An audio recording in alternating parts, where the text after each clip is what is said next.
How could a brutal murder happen in public and no one be brought to justice for years? Why did the police fail, not once, but again and again?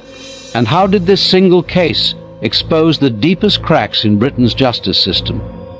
This is not just a murder story. This is the story of silence, mistakes, and a family that refused to give up.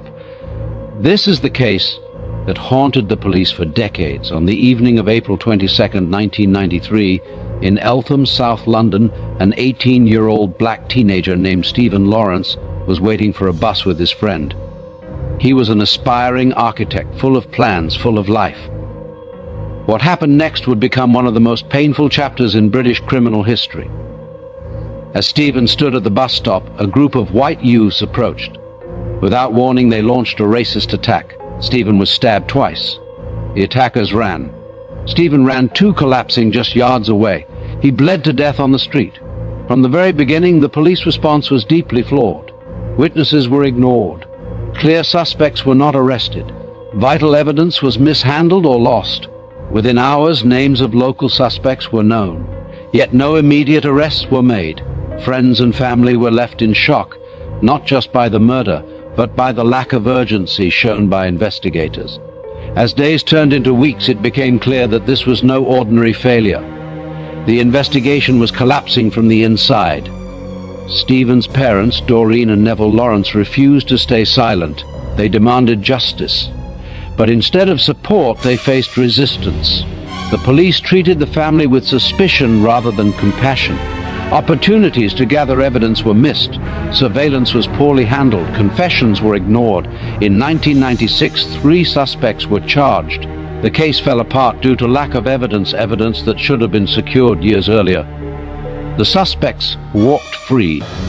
The failure didn't end there. A public inquiry was launched, led by Sir William Macpherson.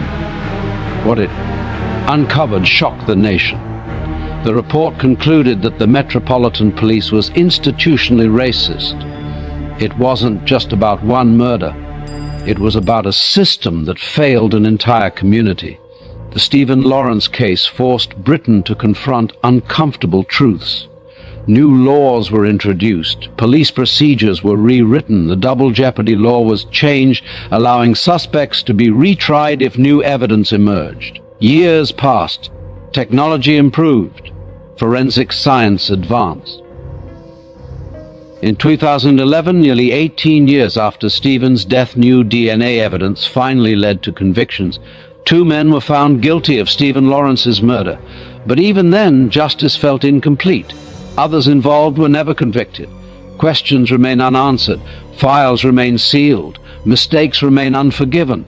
To this day, the case is studied by police forces across the UK, not as a success story, but as a warning, a reminder of how prejudice, arrogance, and negligence can destroy justice.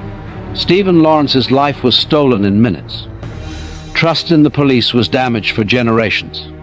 This case did not just haunt the police because of what they did wrong, but because of what they failed to do when it mattered most. And that is why this case is still remembered, not just as a murder, but as a moment Britain was forced to look at itself.